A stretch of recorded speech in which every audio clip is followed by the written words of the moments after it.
Hello बच्चों, let's read the question. Intermediates between cephalochordates and vertebrates are option 1 ostracoderms, option 2 placoderms, option 3 branchiostoma and option 4 amacoid larva. तो इस question में हमें बताना है कि cephalochordates and vertebrates के बीच में इंटरमीडिएट्स कौन है। तो आज हमारा की कॉन्सेप्ट है intermediate between cephalochordates and vertebrates. Intermediates between cephalochordates and vertebrates. So, जो पेट्रोमाइजॉन होते हैं माइजॉन उनके एग से after 3 weeks of laying hatch करते हैं उनके यंग, जिनको बोलते हैं ammocoete larva. Ammocoete larva. So Petromyzon की जो टैक्सोनॉमी है वो है phylum Chordata, subphylum Vertebrata, group Agnatha and class Cyclostomata. So जो पेट्रोमाइजॉन है एंड एमाकोएट लार्वा है वो आते हैं अंडर द क्लास साइक्लोस्टोमाटा। तो जो लैम्प्री या फिर पेट्रोमाइजॉन है इनके जो फीचर्स होते हैं वो होते हैं ई लाइक एंड इनका टाइप ऑफ माउथ होता है suctorial due to the presence of buccal funnel और कैविटी। फनल और कैविटी जो कि प्रेजेंट होता है वेंट्रल साइड में एंड होता है राउंड इन शेप एंड इसी वजह से इनको कंसिडर करा जाता है अंडर साइक्लोस्टोमाटा। एंड इसके साथ हमारा इनको ऑल्सो कंसिडर करा जाता है as modified and degenerated forms of vertebrata या फिर primitive vertebrates.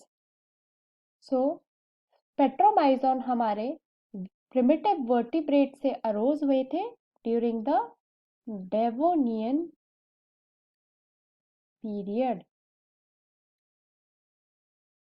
So, जो हमारे oldest extant fossil है primitive vertebrates के that is ostracoderms, उनमें एंड साइक्लोस्टोमाटा में वेरियस सिमिलैरिटीज देखी जा सकती है, जिसमें फर्स्ट होता है हमारा एब्सेंस ऑफ जॉज, सिंस ऑस्ट्राकोडर्म्स भी हमारे जॉलेस फिशेस थे। सेकेंडली होता है ब्रेन, जिसका स्ट्रक्चर सिमिलर है to ostracoderms. And thirdly branchial pouches या फिर हमारा गिल पाउचेस के अराउंड प्रेजेंट ब्रांकियल बास्केट, जो कि प्रोवाइड करती है हम protection to the gills.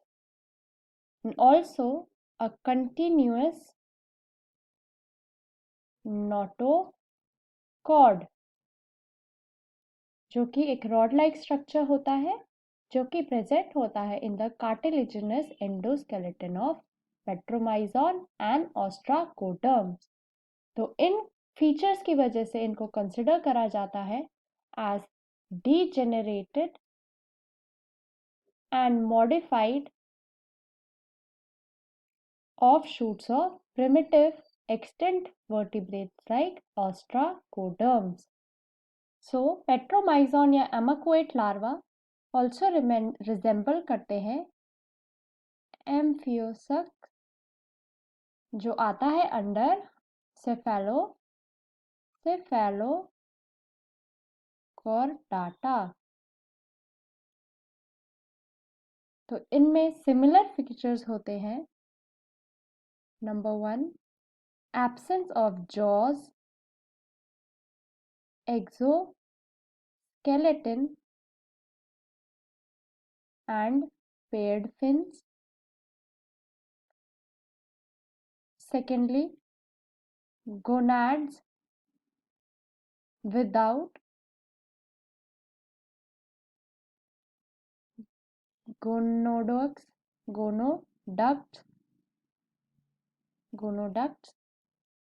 Thirdly, large number of gill slits. And fourthly, continuous notochord but with added sheath. So petromyzon के larva that is amacoate larva में present होती है similarities with ostracoderms जो थी हमारी primitive extant vertebrate and amphioxus जो कि आती है under cephalochordata and इसी वजह से इनको consider करा जाता है as an intermediate between cephalochordata and vertebrates. So intermediates between cephalochordata and vertebrates are amacoate larva. So D is our correct answer. I hope you understood the question well. Best of luck.